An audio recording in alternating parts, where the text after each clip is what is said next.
Sex problem के लिए homeopathic medicine योहिम्बिनम mother tincture का इस्तेमाल कैसे करना चाहिए ताकि योहिम्बिनम मदर टिंचर का बेस्ट से बेस्ट रिजल्ट हमें मिल सके और उसका कोई साइड इफेक्ट हमारा अंदर ना हो। आप लोगों में से कई लोगों को मैं ये कहते हुए सुनता हूँ कि डॉक्टर साहब मैं योहिम्बिनम खा रहा हूँ अपने सेक्सुअल प्रॉब्लम को ठीक करने के लिए, लेकिन इसको लंबे समय तक के लिए इस्तेमाल करने के बावजूद भी मुझे इसका कोई खास परिणाम अभी तक नहीं मिल पाया है। क्या यह मेडिसिन काम नहीं करती है? यदि काम करता भी है तो इसे किस प्रकार से लेना चाहिए, किस प्रकार से इस्तेमाल करना चाहिए कि ये काम करना शुरू कर दे, और किन लोगों को ये मेडिसिन नहीं इस्तेमाल करना चाहिए? तो इन सारी सवालों का जवाब मैं आज इस वीडियो में आप लोगों को देने वाला हूं। तो सबसे पहले जानते हैं कि ये मेडिसिन असल में काम करता है या नहीं। तो दोस्तों, अगर आप लोग मेरा कहना माने तो योहिम्बिनम जो मेडिसिन है ये बहुत बढ़िया तरीके से काम करती है पुरुषों की प्रॉब्लम में, सेक्सुअल प्रॉब्लम की भीतर, इरेक्टाइल डिस्फंक्शन की प्रॉब्लम में, लिंग के अंदर तनाव की अगर बात करें तो उन तमाम समस्याओं में बहुत बढ़िया तरीके से काम करती है। लेकिन जैसे कि मैं आप लोगों को पहले भी बता चुका हूं कि होम्योपैथी में एक ही मेडिसिन सबको सूट करेगी ऐसा नहीं हो सकता है। होम्योपैथिक मेडिसिन कुछ लक्षण के आधार पर काम करती है। यदि लक्षण मैच होता है आपका अंदर तभी वो मेडिसिन आपको देने से आपको फायदा होगा, नहीं तो वो मेडिसिन से आपको कोई रिजल्ट नहीं मिलने वाला। तो आप लोगों का पहला सवाल का जवाब मैंने अभी तक दे दिया है कि ये मेडिसिन काम करता है या नहीं। इसके अलावा यदि आप लोगों को प्रूफ चाहिए कि ये मेडिसिन असल में काम करता भी है या नहीं, तो उसके लिए आप लोगों को मेरा जो केस वीडियोस है, मैं जिन पेशेंट का प्रॉब्लम को ठीक करता हूं उसका ऊपर जो केस वीडियोस बनाता हूं उससे आप लोगों को देखना पड़ेगा। उसके लिए आप लोगों को मेरे चैनल के अंदर जाना पड़ेगा, वीडियोस को देखना पड़ेगा उठा उठा कर। आप देख पाएंगे कि योहिम्बिनम से प्रॉब्लम पेशेंट का सॉल्व होता है या नहीं, पेशेंट खाकर क्या बोल रहे हैं ये भी आप देख पाएंगे। अगला सवाल की अगर बात करें तो अगला सवाल आप लोगों को पूछा जाता है अक्सर कि इस मेडिसिन को आप पेशेंट के अंदर किस तरह से अप्लाई करते हो, आप पेशेंट के अंदर कौन कौन सी लक्षण के आधार पर इसको आप प्रेस्क्राइब करते हो, कौन से लक्षण देखने पे आप पेशेंट को ये मेडिसिन आप देते हो। तो दोस्तों, योहिम्बिनम को प्रेस्क्राइब करने के लिए मैं 3 लक्षण देखता हूँ पेशेंट का भीतर। तो इसका पहला लक्षण ये होता है कि पेशेंट का अंदर लिंग के अंदर तनाव तो आता है,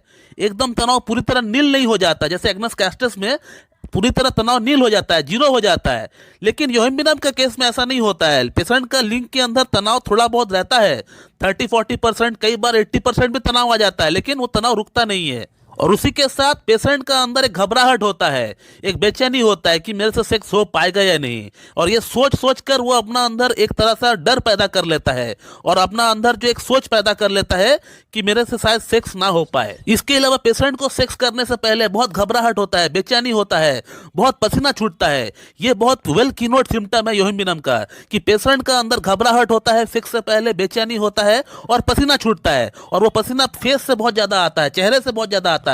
इस मेडिसिन का अगला सिम्टम जो पेशेंट का अंदर में देखता हूं, ये बहुत ही गोल्डन सिम्टम है इस मेडिसिन का। वो ये है कि पेशेंट से जब मैं केस टेकिंग करता हूं तब मैं प्रयास करता हूं ये जानने का उसको नींद किस प्रकार का आता है, उसका नींद में सपना आता है या नहीं। तो योहिम्बिनम का पेशेंट को सपना तो आता है, और वो सपना इस प्रकार का होता है कि वो सेक्स करने के लिए गए और फेल हो गए, उनका लिंग में उत्तेजना नहीं आई, उनका लिंग में कठोरता नहीं आई। अब सपना भी वो देखते हैं अपना पास्ट का, पास्ट में हो सकता है उनका कोई गर्लफ्रेंड रहा होगा, किसी के साथ वो उनका इंटीमेसी रहा होगा, तो सपना में वो ये देखता है कि वो सेक्स करने के लिए गए उनके साथ और वो फेल हो गए, लेकिन उस समय तो वो सेक्स ठीक से किए थे पास्ट में, लेकिन वो अब सपना में उनको ऐसा दिख रहा है कि वो सेक्स नहीं कर पा रहे उनके साथ।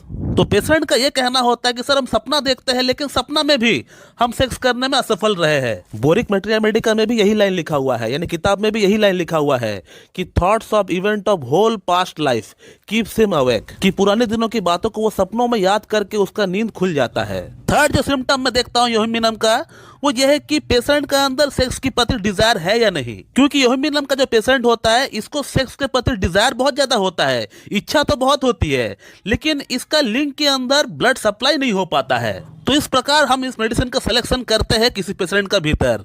इसके अलावा इस मेडिसिन को हमेशा मदर टिंचर के फॉर्म में ही इस्तेमाल करना चाहिए, इसको 30-100 में इस्तेमाल नहीं करना चाहिए। तो इस मेडिसिन को आपको हमेशा मदर टिंचर के फॉर्म में आपको इस्तेमाल करना पड़ेगा। इसका 15-15 बूंद सुबह, दोपहर, शाम हाफ कप नॉर्मल पानी के साथ मिला के आपको पीना पड़ेगा। अब योहिम्बिनम मेडिसिन को इस्तेमाल करने के साथ साथ बीच बीच में इसका कॉम्प्लीमेंट्री जो मेडिसिन है इसको भी आपको इस्तेमाल करना पड़ेगा, तभी जाके आपका सेक्स प्रॉब्लम पूरी तरह ठीक हो पाएगी। और वो मेडिसिन है कैलाडियम। तो कैलाडियम को आपको 30 पोटेंसी में लेकर आना है और इसका 2-2 बूंद आपको हफ्ते में एक बार लेना है। 2 बूंद 2 चम्मच नॉर्मल पानी के साथ मिला के आपको पीना पड़ेगा हफ्ते में एक बार, सुबह नाश्ते से आधा घंटा पहले। और यूहिम्बिनम को जैसे कि मैंने आपको बताया कि मदर टिंचर के फॉर्म में आपको हर दिन इस्तेमाल करना पड़ेगा, लगातार 2 महीना आपको इस्तेमाल करना है इसको। और कैलाडियम 30 को भी आपको साथ साथ में इस्तेमाल करना है, जैसे मैंने आपको बताया अभी। कैलाडियम यहाँ पे कैटलिस्ट का रोल प्ले करेगी।